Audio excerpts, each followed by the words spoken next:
अतः हे नारद, तुमको भी विधिपूर्वक यत्न के साथ इस व्रत को करना चाहिए। जो कार्तिक मास में धर्मपरायण होकर अन्न नहीं खाते हैं, उन्हें चंद्रायण व्रत का फल प्राप्त होता है। कार्तिक मास में भगवान दानादि से इतने प्रसन्न नहीं होते जितने कि शास्त्रों की कथाओं के सुनने से होते हैं। कार्तिक मास में जो मनुष्य भगवान विष्णु की कथा का एक या आधा श्लोक भी पढ़ते हैं, सुनते हैं या सुनाते हैं, उन्हें 100 गोदानों का फल मिलता है। अतः अन्य सब कर्मों को छोड़कर कार्तिक मास में कथा पढ़नी या सुननी चाहिए।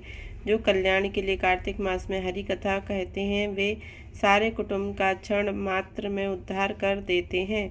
जो नियम पूर्वक हरि कथा सुनते हैं, वो 1000 गोदान का फल पाते हैं।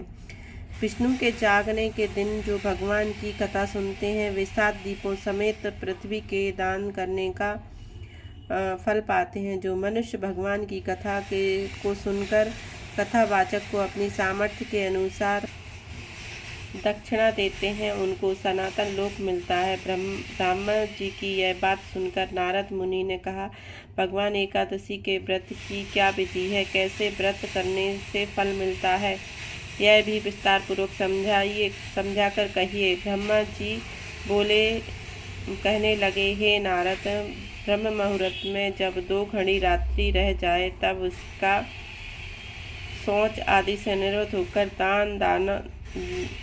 दावन आदि करके उसके साथ नदी, तालाब, कुआं, बावड़ी या घर में ही स्नान आदि कर फिर भगवान की पूजा करके कथा सुने और फिर व्रत का नियम ग्रहण करना चाहिए। उस समय भगवान से विनय करें, हे भगवान, आज मैं निराहार